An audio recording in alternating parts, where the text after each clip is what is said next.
সন্তান দিলেন আল্লাহ তাআলা। আমাদের এখানে কার বয়স কত, সর্বোচ্চ বয়স কত আছি আমরা? এদিকে 60 বছরের উপর তো কেউ নাই, ঠিক কিনা? 86 বছর বয়সে আল্লাহ সন্তান দিয়েছেন ইসমাঈল আলাইহিস সালাম। কত বছর বয়সে?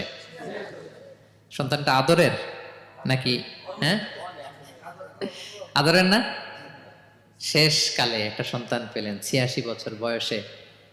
ইব্রাহিম আর হাজেরার ঘরকে উজাড় করে ফুটফুটে এক সন্তান ইসমাঈল আলাইহিস সালাম আসলেন।